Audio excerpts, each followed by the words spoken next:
Hi to all of you UPSC aspirants. You hope you all are doing good. Getting up every day, starting your revision और बिना डर के बिना किसी संकोच के अपनी तैयारी को बहुत अच्छे तरीके से आपने शुरू कर दिया होगा. लेकिन उससे पहले मुझे ये बताओ, हाउ इज़ द जोश टुडे? हाउ इज़ द जोश एवरीवन? कैसे चल रहा है आपकी पढ़ाई, कैसे चल रही है आपकी तैयारी? क्योंकि ये सपना आपका है कि देखा भी आपने है तो पूरा भी आप ही को करना पड़ेगा. और इस स्ट्रगल में, इस ज़रिए में, इस समय में मैं आपके लिए आपकी साथी बन के आई हूँ. लेकिन उससे पहले मैं आपको एक चीज़ बता दूँ, ये सफ़र भी निकल जाएगा, ये समय भी निकल जाएगा. लेकिन जब इस समय का फल लगेगा ना आपकी ज़िंदगी में, जब उस लबासना में बैठ के, उस जगह पे बैठ के आप चाय पी रहे होगे ना, तो आप मेरी बात याद रखोगे कि एक वो भी दौर था, ये भी दौर है. ठीक है, तो दौड़ तो तुम्हें ही बनाना पड़ेगा, लेकिन उससे पहले तुम्हें दौड़ लगानी होगी, पर दौड़ समझदारी की. पर उससे पहले, my name is Pallavi Khanna and I am founder of देश अकेडमी. मेरे बच्चे ये सोचते होंगे, यूपीएससी एस्पिरेंट्स सोचते होंगे कि मैम बार बार ये क्यों बोलते हैं उससे पहले. क्योंकि समय कभी किसी के लिए नहीं रुकता बच्चा, कभी किसी के लिए नहीं रुकता. समय चलता जाता है अपनी गति से, अपनी रफ्तार से. बस हमें समय के साथ चलना पड़ता है. तो आज अगर आपने अपना समय नहीं बचाया तो कल बहुत पछताओगे. इसीलिए स्टार्ट कर दो PYQs की रिवीजन दोबारा से. मैंने कल एक वीडियो अपलोड किया था जिसमें fundamental rights, duties, DPSPs, political theory and Indian constitution के बारे में डिस्कस किया था. और आज मैं आपके साथ डिस्कस करने जा रही हूँ अबाउट पार्ट 5 एंड 6. क्योंकि 4 पार्ट किसी और चीज़ के साथ डील करता है, और वो मैंने कल की वीडियो में बताया था. ये एक क्वेश्चन आ चुका है प्रीलिम्स में कि पार्ट 4 किसके साथ डील करता है. चलिए, तो लेट्स स्टार्ट टुडे. बहुत ही अच्छे PYQs है, सारे यूपीएससी के रिलेटेड है. टिल एंड तक वीडियो देखना. अगर वीडियो अच्छा लगे तो चैनल को सब्सक्राइब कर देना, शेयर विद योर फ्रेंड्स ताकि उनका भी रिवीजन अच्छा हो सके. So let's start. With reference to the Indian polity, consider the following statement. ये पिछले साल का ही PYQ है जिसमें कहा था कि ordinance can amend any central act, an ordinance can abridge a fundamental right, and ordinance can come into effect from the back date. सबसे पहले तो जो ordinance होता है ना बच्चा, वो होता है temporary एक्ट. मतलब कि जब दोनों हाउसेज सेशन में नहीं होते उस टाइम पे एक एक्ट को पास किया जाता है by president under article 123 and by governor under article 213. उल्टा ही करना है, 123 का उल्टा करना है 213. ठीक है. और सबसे पहली चीज़ तो ऑफकोर्स किसी भी सेंट्रल एक्ट को अमेंड कर सकते हैं, क्योंकि ये प्रेसिडेंट इशू करता है, तो ऑफकोर्स ये कर सकते हैं जब हाउसेज सेशन में नहीं होते. पर जो सेकंड स्टेटमेंट है वो रॉन्ग है. द रीज़न इज़ क्योंकि आर्टिकल 13 सब क्लॉज 2 ये कहते हैं, अंडर आर्टिकल 13 सब क्लॉज 2 ये कहता है कि आप जब भी कोई ऐसा लॉ बनाओ तो आपके पार्ट 3 के जो एक्चुअल में जो फंडामेंटल राइट्स हैं वो कोई भी नहीं लेना चाहिए except in case of emergency. ठीक है.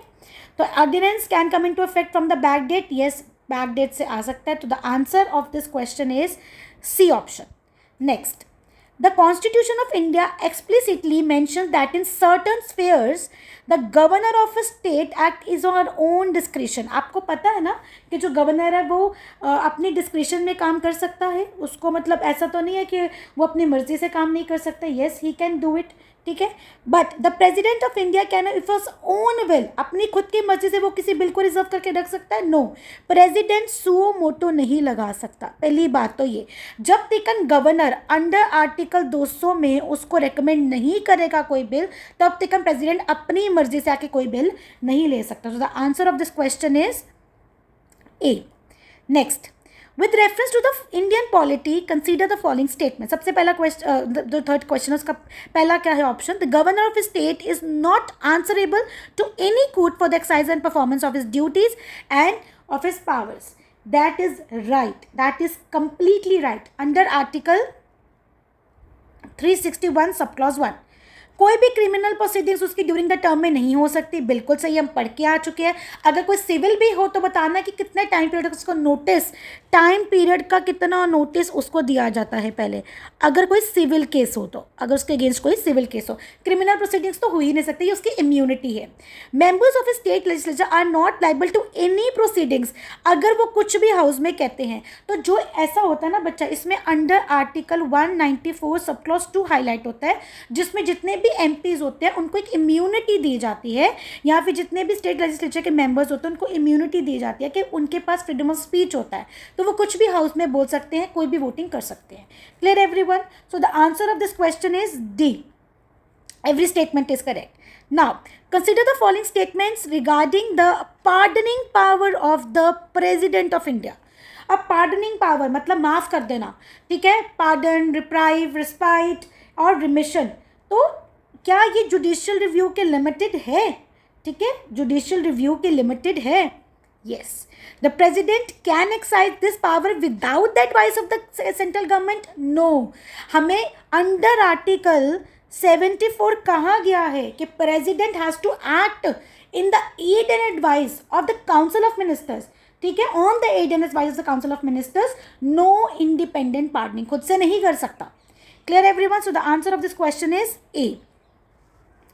नाउ नेक्स्ट क्वेश्चन इज, अब देखो बार बार गवर्नर के ऊपर क्वेश्चंस आए हैं, प्रेसिडेंट के ऊपर क्वेश्चंस आए हैं, तो अच्छे तरीके से टॉपिक्स हाईलाइट कर रही हूँ मैं। Next, it is a governor of a state who recognizes and declares any community of that state as a scheduled area, तो पता हो नहीं, इट्स अ प्रेसिडेंट। सबसे पहली चीज़ तो यही पता होना चाहिए था, जिसको ये पता था हो गया काम। अंडर आर्टिकल 342 सब clause 1, a community declared as a scheduled tribe not need to be in another state. That is correct, that is completely correct. So the answer of this question is B. Next, if the election of the president of India is declared void by the Supreme Court of India, जितने भी काम उसने अपने during the tenure किए थे वो invalid हो जाएंगे। That is no, all acts are valid even though उसके जो इलेक्शन है वो वॉइड हो जाते हैं। This is the exact statement given in your Laxmikanth. जिसने अच्छे तरीके से नहीं पढ़ी है दोबारा पढ़ लेना। प्रेसिडेंट बहुत इंपॉर्टेंट है, इस बार पीएम भी बहुत इंपॉर्टेंट है, प्लीज़ पढ़ के जाना। Election for the post of the president can be postponed on the ground of that some legislative assemblies have been dissolved and elections are yet to be take place. तो मेरे को बताओ कभी president के elections postpone हो सकते हैं? नहीं हो सकते, because he is the first citizen of the country, और ये ऐसा सिटीजन है जिसकी अगर पोस्ट वैकेंसी भी आने वाली है तो पहले हमें प्रेसिडेंट चूज करके रखना पड़ता है। क्लियर हो गया? ओके, अगर वो नहीं होती तभी वाइस प्रेसिडेंट की एक पोस्ट बनाई जाती है ताकि वैकेंसी ना रहे, तो पोस्टपोन तो कतई नहीं हो सकते प्रेसिडेंट के elections. When a bill is presented to the president of India, the constitution prescribes a time limit within which she has to declare his assent. ऐसा नहीं होता बच्चा, वो वीटो कर सकता है, वो पॉकेट वीटो यूज़ कर सकता है, लाइक वो दोबारा रिकमेंडेशन के लिए भी भेज सकता है, हो सकता है कि वो उस पर बातचीत ही ना करे। ठीक है, सो हेयर जितने भी जो पॉइंट्स हैं, अगर मैं पहली बात करूँ वो भी गलत था, दूसरा भी, तीसरा भी, तो answer is none. Consider the following statement in respect of the elections of the President of India. Again, the topic is important. President of India back to back 3 years में बहुत बारी आया है. The members of the nominated to either house of the Parliament or the Legislative Assembly are eligible to be included in the Electoral College. Nominated members तो होते ही नहीं हैं. पहली बात, nominated members होते ही नहीं हैं, चाहे वो MPs हों चाहे वो MLAs हों, नहीं होते, elected members ही होते हैं. सबसे पहली चीज़ तो ये गलत हो गया. चलिए, higher the number of the elective assembly seats, higher is the value of the vote. अब मेरे को बताओ, अगर आपको वैल्यू ऑफ वोट का फॉर्मूला याद हो, ठीक है, अगर आपको वैल्यू ऑफ वोट का फॉर्मूला याद हो तो आपको याद होगा टोटल पॉपुलेशन, ठीक है, of a state divided by number of elected members of the state legislative assemblies, है ना. तो आप देख रहे हो ये इनडायरेक्टली प्रोपोर्शनल है, यानी कि अगर सीट्स ज़्यादा तो वैल्यू ऑफ वोट कम, तो ये वाला तो हो नहीं सकता. सीट्स ज़्यादा तो वैल्यू ऑफ वोट कम, तो ये तो हो नहीं सकता, डायरेक्टली प्रोपोर्शनल तो नहीं है. Value of vote of each MLA of Madhya Pradesh is greater than that of Kerala, ऐसा भी नहीं होता, ऐसा भी नहीं होता. The value vote of each MLA of Puducherry is higher than that of the Arunachal Pradesh, क्योंकि जो पॉपुलेशन है और नंबर सीट्स हैं वो पुडुचेरी की ज़्यादा है as compared to Arunachal Pradesh. Yes, this is right, क्योंकि इसकी 16 है और इसकी 8 है, याद रखिएगा. सो the answer of this question is, एक हो गया ये. अब उसने हमें क्या बोला है, उसने हमें क्वेश्चन में बोला है कि हमने बताना है what we need to tell. Question number 7 में how many statements are correct. ठीक है, how many statements are correct. तो पहली तो नहीं है, ठीक है. उसके बाद ओनली वन. ठीक है, remember this. Which one of the following suggested that the governor should be an eminent person from outside the state and should be detached without intense political links and should not have taken part in the politics in the recent past? तो governor की जो eminent post थी वो बताई गई थी, वो किसने बताया था, दैट इज सरकारिया कमीशन. ठीक है, जो फर्स्ट एडमिनिस्ट्रेटिव रिफॉर्म कमीशन बना था उसने तो सेंटर स्टेट रिलेशंस की बात की थी, उन्होंने गवर्नर की कोई बात ही नहीं की थी. उसके बाद राजमनार कमेटी बनी थी, तो राजमनार कमेटी ने भी कोई ऐसी बात नहीं की थी. तमिलनाडु गवर्नमेंट बनाया था, उन्होंने कहा था कि सेंटर स्टेट रिलेशंस को और इंक्रीज करना चाहिए. देन जो national commission to review the working of the constitution है वो बहुत देर बाद बनी थी, तो ऑफकोर्स उससे पहले Sarkaria commission was the one जिन्होंने ये इनिशिएट किया था for the governor. Clear everyone? मुझे वीडियो पॉज करना पड़ा क्योंकि बीच में कॉल आ गया था, तो लेट्स स्टार्ट अगेन. चलिए, अब हम बात करेंगे about the 9th question, that is with reference to the elections of president. Now listen very clearly बच्चा, elections of the president, again the topic is highlight, मतलब प्रेसिडेंट पढ़ के जाना है. बार बार पूछा गया है सालों में, तो प्रेसिडेंट पढ़ के जाना है. Value vote of each MLA varies from state to state. पहला पॉइंट, तो मुझे बताओ value of MLA varies from state to state, है ना. चलिए, value vote of MP of Lok Sabha is more than, ऐसा तो कुछ भी नहीं है. हाँ, अभी स्टेट टू स्टेट का वेरी पढ़ के आ गए हैं हम लोग, पुडुचेरी अरुणाचल प्रदेश वाला, तो answer is A. No criminal proceeding should be instituted against the governor of state in any during his court. यह भी सेम स्टेटमेंट हमने पढ़ा था 2025 के क्वेश्चन में, आई थिंक सो उसी में था, और अभी हो गया. तो first is okay. Second, emoluments and not be diminished, तो बोथ A and C. ये तो भाई जो बच्चा ये गलती करेगा ना वो पछताएगा, जो बच्चा ये गलती करेगा, क्योंकि ये वाला तो सेम स्टेटमेंट रिपीट हुआ है 2025 का. सेकंड ऑप्शन है क्वेश्चन का, प्लीज़ वो देख लेना. The constitution of India, I think so second question ही है. Okay, next question 11. The constitution of India classifies the ministers into 4 ranks. ऐसा कुछ नहीं है, कॉन्स्टिट्यूशन कोई क्लासीफाई नहीं करता, बस एक कन्वेंशन चला आ रहा है और 3 रैंक्स में बेसिकली इसको कैटेगराइज किया गया है. Cabinet ministers, minister of state with independent charge and ministers of state. Deputy ministers का कहीं भी जिक्र नहीं है, तो ये स्टेटमेंट गलत हो जाता है. The total number of ministers in the union government should not exceed 15% of the total numbers of the members in Lok Sabha including prime minister. तो the second statement is correct. The second statement is correct. Okay, चलिए.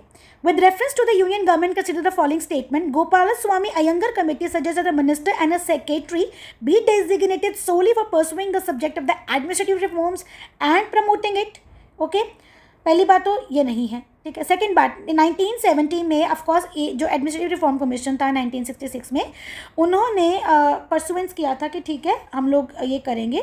और जो ये Gopal Swami Iyengar committee थी, आप इसके बारे में एक बार रीड करिएगा, क्योंकि रैटिज्म को डिक्रीज करने की बात करती थी. ये कहती थी कैपेबिलिटीज इंप्रूव करवाओ, ये कहती थी ग्रुपिंग ऑफ द मिनिस्टर्स करो, सेंट्रल गवर्नमेंट को और ज़्यादा रिस्पॉन्सिबल करो. तो उसमें ऐसी कोई भी बात नहीं थी, ऐसी कोई भी बात नहीं थी. हाँ, डिपार्टमेंट ऑफ पर्सोनल बना 1970 में था on the recommendation of the Administrative Reforms Commission. So the answer is B. At the national level, which ministry is a nodal agency to ensure the effective implementation of the Scheduled Tribes and other traditional forest dwellers recognition of the Forest Right Act of 2006? जिसको ये नहीं पता वो महागधा. Ministry of Tribal Affairs. Sorry guys for the language, but मतलब ये नहीं पता तो फिर अगर ये गलतियां करके आए हैं तो फिर तो छोड़ ही दो भाई साहब. The chief secretary in state is appointed by the governor of that state. नहीं जी, पहली बात तो ये जो है वो CM देखते हैं, तो ये तो है पर नहीं. और ऐसा कोई फिक्स टेन्योर भी नहीं होता. IAS ऑफिसर ही होता है सीनियर मोस्ट जो चीफ सेक्रेटरी इन स्टेट बनता है, जब तक उसका एक रिटायरमेंट एज नहीं आता जो IAS में स्पेसिफाइड है, या फिर वो खुद से रिजाइन कर दे तब तक होता है. ऐसा कुछ नहीं होता, कोई फिक्स टेन्योर नहीं होता, या फिर खुद ना रिप्लेस कर दिया जाए, है ना, खुद ना रिप्लेस कर, तो ऐसा कुछ नहीं होता. तो answer of this question is D. Consider the following statement. The executive power of the union is vested in the prime minister. बिल्कुल ही गलत. हमने पढ़ा है प्रेसिडेंट का पहला पैराग्राफ पढ़ना लक्ष्मीकांत का आंसर अपने आप मिल जाएगा. The prime minister is the ex official chairman of the civil services board. No, ऐसा भी नहीं होता. कैबिनेट सेक्रेटरी जो होता है वो इसको चेयर्ड करता है. Okay, so the answer of this question is D. On the dissolution of the house of the speaker. ठीक है, ये बेसिकली ना मिनिस्ट्रीज के क्वेश्चन आने वाले हैं. हाँ, ये हैं, आई थिंक सो ये हैं उसके मिनिस्टर्स, मिनिस्ट्रीज एंड सेक्रेटरीट्स के क्वेश्चन है. चलिए, on the dissolution of the house of the speaker shall not vacate his or office until immediately before the first. Yes, this is right. अगर हाउस डिसोल्यूट हो जाए तो स्पीकर अपने immediate office नहीं छोड़ता. Second, on the provision of the constitution a member of the house of people on being elected as a speaker shall resign from the political party immediately. ऐसा कुछ नहीं होता, वो मेंबर रहता है, ऐसा कुछ भी नहीं है. Speaker of the house may be remove from his office by the resolution pass by the majority of the all the then members of the house provided no resolution shall be moved unless. हाँ, ये भी ठीक है. ठीक है, तो the answer of this question is C. अब मेरे को ये बताओ, जब इसको रिमूवल करना होता है तो कौन सी मेजॉरिटी लगती है? डीएम करके बताना. ये टिप्स एंड बिट्स होते हैं जो पता होने चाहिए. चलिए, question number 7. If any question arises as to whether a member, क्योंकि इस बार जो लोकसभा का स्पीकर था ना, ओम बिरला जी, उनके लिए रिमूवल रेजोल्यूशन किया गया था. रिमूवल ऑफ लोकसभा का स्पीकर इज इंपॉर्टेंट, तो इसलिए मैंने क्वेश्चन हाईलाइट किया, करके जाना. If any question arises as to whether a member of the house of the people has become subject to disqualification under the 10th schedule, the president in decision according with the opinion of the council of ministers shall be final. ठीक है, पहला वाला तो ये आ गया. चलिए, okay, speaker decide करता है जी. सबसे पहले तो स्पीकर डिसाइड करता है, तो यहाँ से ये गलत होगी statement. There is no mention of the word political party in the constitution of India. ऐसा तो हो ही नहीं सकता. पॉलिटिकल पार्टीज एक्चुअली मेंशनड है ना, तो ऐसे कैसे हो सकता है कि मेंशन ही ना हो? मेंशनड है जी. कौन से अमेंडमेंट में आया था जी? 52nd constitutional amendment of 1985. So the answer of this question is D. Which of the following statements are correct in respect of the money bill? That is very very important topic guys. ये 2024 में पूछा गया था. Special procedure 109 में mentioned है. जो Indian constitution की जो NCERT है ना बच्चे, वो बहुत इंपॉर्टेंट है. NCERT उसमें ना ये गिवन है, एक स्मॉल से बॉक्स में गिवन है. A money bill shall not be introduced in the council of states. बताओ, काउंसिल ऑफ स्टेट्स में इंट्रोड्यूस्ड होता है? खुद बताओ, नहीं होता ना. A Rajya Sabha can either approve the bill or suggest changes but cannot reject it. Of course, amendment to money bill suggested by Rajya Sabha has to be accepted by the Lok Sabha. ऐसा नहीं होता. So the answer of this question is okay. क्या हमने करना क्या था for correct statements? So we have shall not be 1, 2 and 3. Okay, C option. shall not be introduced है ना. चलिए, which of the following statements ethics committee Lok Sabha में ad hoc committee है? येस, अभी भी एडॉक कमेटी है. Only members of Lok Sabha can make a complaint? ऐसा नहीं है. पहले ये राज्यसभा में आई थी, फिर ये लोकसभा में आई थी. ठीक है, ये बात याद रखना. और ये मेंबर्स के मॉरल कंडक्ट को या एथिकल कंडक्ट को चेक करने के लिए बनाई गई थी. और ये मैटर जो है, can not take up any matter which is sub judice. ठीक है, which is sub judice. So the answer of this question is only member of the Lok Sabha can be complaint relating to the no. हाँ, तो ये तो गलत हो गया. सेकेंड स्टेटमेंट रॉन्ग हो गया. So the answer of this question is C. Okay, C. चलिए, with reference to the speaker of the Lok Sabha consider the following statement. चलिए, पहली स्टेटमेंट क्या है? He shall not preside. Okay, जब उसका रिमूवल चल रहा होता है वो प्रिसाइड नहीं करता है, ट्रू. वो स्पीक नहीं करता, गलत. उसके पास राइट टू कास्टिंग वोट नहीं होता. वो बोल भी सकता है, वो वोट भी कर सकता है, पर कास्टिंग वोट नहीं कर सकता. Entitle to vote on the first instance, गलत. सो वो प्रिसाइड कर सकता है. This is the statement. Answer A is correct. With reference to the Indian parliament consider the following statement. A bill pending in the Lok Sabha lapses on its dissolution. जो लोकसभा में bill pending था वो lapsed हो गया. ठीक है, अब under article 108 lapses of bill discussed है. ठीक है, चलिए, तो लैप्सेस ऑन डिसोल्यूशन. ओके, अब bill passed by the Lok Sabha pending in the ये भी ठीक है. अब ज्वाइंट सिटिंग के लिए बुला दिया प्रेसिडेंट ने, तो क्या बोल सकता है? Lapse? No. So the answer of this question is B 1 and 2. With reference to, अच्छा, ज्वाइंट सिटिंग में जॉइंट सीटिंग में जब पास हो जाए तो कितनी मेजॉरिटी चाहिए होती है दोनों हाउसेस को? स्पेशल के simple, let me know. Joint sitting में पास करने के लिए कितनी मेजॉरिटी की ज़रूरत होती है? ठीक है, okay. Next question is parliament of India, prorogation of a house by the president does not require the advice of the council of ministers. ऐसा हो सकता है? कर सकता है अपनी मर्जी से कोई काम? हाँ, करे तो सही। नहीं हो सकता ऐसे, ठीक है। चलिए, prorogation of a house is generally done after the house is adjourn sine die, but there is no bar to the president of India, ठीक है, to the president of India. तो पहली स्टेटमेंट तो गलत हो गई, तो पहले ये दो ऑप्शंस तो गए, ठीक है। अब ये which is in session, yes, resolution the Lok Sabha is done by the president of India who saves in exceptional circumstances do advise of the council of ministers, ठीक है। तो ये हो गया सेकेंड एंड थर्ड, इसका आंसर हो गया, answer is C. With reference to finance bill and money bill already 2024 में पूछा गया, अब 2023 में भी आया था।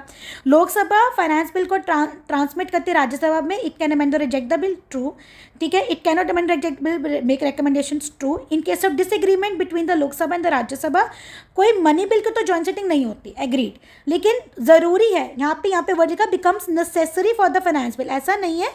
जॉइंट सिटिंग हो सकती है पर ज़रूरत है ऐसा तो कहीं नहीं लिखा। So the answer of this question is only 2 statements are correct, okay, only 2 statements are correct. Which of the following is or are exclusive powers of the Lok Sabha. अब मेरे को बताओ, डिक्लेरेशन द नेशनल जब इमरजेंसी होता है दोनों houses की ज़रूरत होती है, तो ये तो नहीं होगा। जब no confidence motion against the council of ministers pass करना तो लोकसभा की ऑफकोर्स एक्सक्लूसिव पास है। जब इम्पीचमेंट ऑफ द प्रेसिडेंट करना हो तो कोई भी दोनों हाउस इम्पीचमेंट प्रोसेस को कंटिन्यू कर सकते हैं, मतलब पास कर सकते हैं, लेकिन जब रेजोल्यूशन को पास करना है, सब कुछ करना है, तो दोनों हाउसेज की ज़रूरत है, ओके। दोनों हाउस इनिशिएट कर सकते हैं रेजोल्यूशन, कोई भी एक, लेकिन जब दोनों हाउसेस को इम्पीचमेंट प्रोसेस की रेजोल्यूशन को पास करना है तो वो दोनों की ज़रूरत रहेगी। So the answer of this question is only 2, B answer. चलिए, with reference to the deputy speaker of the Lok Sabha, अब deputy speaker as per the rules of the procedure and the conduct of the business Lok Sabha the election must be held on the speaker specified, yes, क्योंकि ऐसा कोई constitution mention नहीं था, speaker नहीं करता है, ठीक है। ऐसी कोई मैंडेटरी प्रोविजन है कि जो इलेक्शन ऑफ द प्रेसिडेंट है वो हमेशा प्रिंसिपल ऑपोजिशन रूलिंग पार्टी से होना चाहिए, नहीं, ऐसा कुछ भी नहीं है। बेसिकली ऑफिस भी बाद में बना था, लेकिन कहा जाता है, कन्वेंशन माना जाता है कि कन्वेंशन से चल रहा है बस काम, कन्वेंशन ही है ना, ऐसे चल रहा है बस, ऐसा कुछ है नहीं एक्सक्लूसिवली। चलिए, the deputy speaker has the same power जब वो हाउस को प्रिसाइड करता है in the seat of the Lok Sabha speaker, true. The well establishment parliamentary practice regarding the appointment of the speaker is that the motion is moved by the speaker and duly seconded by the prime minister. तो ऐसा कहाँ लिखा भाई साहब कि ज़रूरी है कि वो प्राइम मिनिस्टर ही करे? ऐसा नहीं, कोई भी मेंबर कर सकता है लोकसभा का। So answer of this question is A. With reference to anti defection law, देखो जी बार बार आ गया, 52nd कॉन्स्टिट्यूशनल अमेंडमेंट ऑफ 1985, बार बार आ रहे हैं जी हम।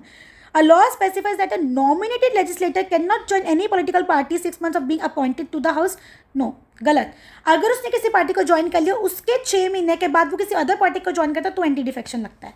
The law does not provide any time frame with which the presiding officer has to decide the defection के। हाँ, ये सही है कि ऐसा कोई टाइम पीरियड नहीं गिवन, तो answer is B. The president of India can summon a session of the parliament at such a place he thinks में fit, yes. The constitution of India for 3 sessions of the parliament which is not mandatory, ऐसा कुछ नहीं है, ऐसा convention है। Even though constitution में 3 mentions भी नहीं है ना, बट ऐसा कन्वेंशन है। तो कोई मिनिमम नंबर ऑफ डेज है कि जो पार्लियामेंट को मिलना ही होता है ना, ऐसा कोई भी मिनिमम नंबर ऑफ डेज नहीं मेंशन है। बस ये कहा जाता है कि गैप जो है वो 6 महीनों से ज़्यादा नहीं होना चाहिए। मीटिंग ने बताया पर ज़्यादा का बता दी कि मैक्सिमम इससे पीरियड जान जाता हो। Rajya Sabha is equal powers with the Lok Sabha, किसमें इक्वल पावर्स है जी भाई? लोकसभा के साथ में को बताओ, अमेंडिंग द कॉन्स्टिट्यूशन। जिस बच्चे को ये नहीं पता फिर क्या ही वो इंसान करेगा इस दुनिया में। चलो, अब आता है एमपी लैड्स। एमपी लैड्स में आता है members of parliament local area development scheme. Basically इस स्कीम में क्या होता है कि जो हमारे वहाँ के एमपीज होते हैं ना, they are use to create a durable assets like good asset, physical asset, roads, मतलब कुछ अच्छा क्रिएट करना, इंफ्रास्ट्रक्चर क्रिएट करना। तो पहला तो सही है। फिर स्पेसिफाइड पोर्शन जो है एसटीज के बेनिफिट्स में जाना चाहिए। फिर कैन नॉट कैरी फॉरवर्ड, ऐसा बताओ कभी हो सकता है कि आगे ही ना जाए, मेरा इस साल का फंड बच गया वो आगे ही ना जाए, ऐसा क्यों भाई? फिर तो चोरी पे चकारी पे चलती रहेगी। तो ये तो स्टेटमेंट गलत होगा। जैसे ही थर्ड स्टेटमेंट गलत हुआ मेरे पास 2 ऑप्शंस तो निकल गए। अब मैं फोर्थ ऑप्शन पढ़ लेती हूँ पहले कि मुझे पता लग जाए कि डी ऑप्शन तो नहीं है। The district authority must inspect at least 10% of the work under implementation. हाँ भाई, कुछ रेगुलेशन तो होगा ना कि हर साल 10% तो काम चलता रहना चाहिए, तो ये आता है D option. The parliament act 1959 exams several posts from disqualifying the grounds of the office of profit। ठीक है, अब ये बताओ कि ये 5 बार ही अमेंड हुआ है। अब जिस बच्चे को तो एक्चुअली में शॉर्ट था कि 5 बार ही हुआ है तो वो कर सकता था, मैं इसको छोड़ देती, उसका रीज़न मैं आपको बता देती, लेकिन इसमें स्मार्ट ट्रिक भी है एलिमिनेट करने की, क्योंकि अब मुझे लगा कि सेकंड ऑप्शन तो बहुत जगहों पे है, लेकिन अगर मैं थर्ड ऑप्शन पढ़ती हूँ तो वहाँ पे लिखा है the office of the profit is well defined in the constitution of India. So no, it's not well defined in the constitution of India, तो ऑटोमेटिकली मेरी थर्ड गलत हो जाएगी, तो ए। अगर लिखा होता है is not well defined in the constitution of India, अगर लिखा होता है नॉट वेल डिफाइंड, तो फिर आप कंफ्यूज हो सकते थे बच्चा, तो उस केस में तो एक क्वेश्चन को छोड़ देना ही बढ़िया था, क्योंकि ऐसा कहीं पे लिखा नहीं कि कितने टाइम्स अमेंड हुआ है। जब मैंने भी इसका एक्सप्लेनेशन पढ़ा था तो कहा था कि हाँ काफ़ी बारी हुआ है, पर नॉट काउंटेड, काउंटिंग नहीं है। जैसे याद करो, जो हमारी डीलिमिटेशन कमीशन बनती है उसके काउंटेड है कि वो कितनी बारी बनाई गई है, ऐसे इसमें कुछ नहीं है। ठीक है बच्चा, चलिए, with reference to the legislative assembly of a state in India, legislative assembly, okay, the governor makes a customary address, the governor makes a customary address to the members of the house at the commencement of the first session of the year, yes, when a state legislature does not have a rule on the particular matter। अरे भाई खुद सोचो, छोटे भाई को नहीं समझ आ रहा घर कैसे चलाना है, वो जाके बड़े भाई से बात करेगा ना, तो स्टेट लेजिस्लेटर को नहीं समझ आ रहा कौन सा रूल बनाना है पर्टिकुलर मैटर में, जाएगा लोकसभा का रूल मैटर निकालेगा उस मैटर में। तो both statement are correct. In India, which of the following statement review the independent regulators in the sectors like telecommunication, insurance, regulatory। तो independent regulators ad hoc committees होती हैं, ठीक है, और पार्लियामेंट्री होता है। फाइनेंस तो बेसिकली वो फाइनेंशियल रिलेशनशिप देखते हैं between a centre and a state, और ये तो भाई रिफॉर्म्स वगैरह की बात करते रहते हैं, नहीं तो ये तो वैसे एडवाइजरी बॉडी है, तो ये तो नहीं होंगे। So the answer is A. With regard to money bill, okay, money bill again mention, it is not correct. अब देखना, मैं सीधा ही क्वेश्चन की ना उस पर आती हूँ, कॉन्टीजेंसी फंड ऑफ इंडिया। भाई कॉन्टीजेंसी फंड ऑफ इंडिया तो एक अनफोर्सिन सर्कमस्टांसिस के लिए फंड बनाया जाता है, उसमें मनी बिल का कोई लेना देना नहीं है। देखो बाकी सब में मनी बिल का लेना देना है, पर इस केस में नहीं है, so it is not correct, answer is C. In the first Lok Sabha the single largest party in the opposition was the स्वतंत्रा party. अब देखो मुझे ये तो नहीं पता था, ठीक है, तो मैंने ये क्वेश्चन को होल्ड पे कर दिया। Next, in the Lok Sabha a leader of the opposition was recognised for the first. अब मुझे ये भी फैक्ट नहीं पता था, मैंने इसको भी थाम दिया। अब मैं थर्ड ऑप्शन पढ़ूंगी। देखो, इन the Lok Sabha if a party does not have a minimum of 75 members the leader can not be recognise as the leader of the opposition. ऐसा नहीं होता, ये रूल गिवन है। कोई भी पार्टी अगर उसके पास 10% ऑफ सीट्स हैं, जो अपोजिशन पार्टी लार्जेस्ट जिसके पास 10% ऑफ सीट्स हैं या 10% उसको सीट मिल गई है लोकसभा की, तो वो अपोजिशन पार्टी होकर उसका कोई भी लीडर हो सकता है। तो यहाँ पे 55 आती हैं, ठीक है, और इसी वजह से थर्ड ऑप्शन मेरा यहाँ से भी गया, यहाँ से भी गया, यहाँ से भी गया, तो आंसर आ गया मेरा 2। अब मुझे फर्स्ट का नहीं पता तो भी मैंने एलिमिनेट कर लिया स्मार्टली। चलिए, with reference to the parliament of India, which of the following parliamentary committee scrutinizes and reports to the house whether the power to make regulations rules. अब बताओ, मैं अपने छोटे भाई के रूल्स बना सकती हूँ, बड़े भैया के रूल्स नहीं बनाएंगे, वो तो मेरे पर चलाएंगे। तो यहाँ पे सीधा बताओ, committee on the subordinate legislation. A speaker of the Lok Sabha Legislative Assembly shall vacate his or her office is ceased to be a member of the assembly। ठीक है, तो ये तो सही है, मेंबर ही नहीं है तो फिर जब तुम यहाँ के नहीं तो तुम वहाँ के नहीं। When the legislative assembly is dissolved, the speaker shall vacate his office immediately। ऐसा नहीं होता, उसको सेकेंड जब हाउस आएगा नया तब तक उसको रहना पड़ेगा। सो answer of this question is A. With reference to the Parliament of India, consider the following statement: a private member bill is presented by the MPs which is not elected nominated by the president। ऐसा तो कुछ नहीं है भाई साहब, ऐसा कुछ नहीं है। वो जो मेंबर होगा वो अपनी कॉन्स्टिट्यूएंसी से जीत के आया हो, वो मेंबर प्राइवेट जो MP है वो प्राइवेट मेंबर बिल इंट्रोड्यूस कर सकता है, तो ऐसा तो कुछ नहीं है। प्राइवेट मेंबर बिल पहली बार इस में हुआ था, ऐसा भी कुछ नहीं है। So the answer of this question is neither A not D. पहले हो चुके हैं, है ना। The parliament of India exercise control over the function of the council of ministers. ये तीनों ही ऑप्शन है, अमेंडमेंट मोशन, क्वेश्चन और सप्लीमेंट। अब देखो ना, parliament of India council of minister के किन चीज़ों के ऊपर काम कर सकती है, कंट्रोल कर सकती है। तो इन चीज़ों में क्वेश्चन पूछेगी, सप्लीमेंट्री क्वेश्चन पूछेगी, एडजमेंट मोशन कर देगी कि हाउस नहीं काम कर रहा, तो डी आंसर है। इन election the Lok Sabha the status the winning candidate must at least 50% seats pole to be declared elected. ऐसा नहीं होता, 50+1। Okay, according to the provision laid down in the Constitution of India, in Lok Sabha the speaker post goes to the majority party and deputy speakers to the opposition party। According to the provision, देखो भी constitution में तो कहीं नहीं लिखा, ये तो convention चला आता है। पहले तो कन्वेंशन चला आ रहा है, इसलिए इसको ऐसे बांटा गया, पर ऐसा तो नहीं है। तो neither A nor 1 not 2, neither 1 nor 2। The Parliament of India acquires the power to legislate on any item in the state list। Any item national interest में the resolution that is expected, तो उसमें क्या कौन सी majority होगी जो national interest को impact करेगी, of not less than 2/3 of its total membership. With refers to the bill pending in the Lok Sabha lapses on the prorogation.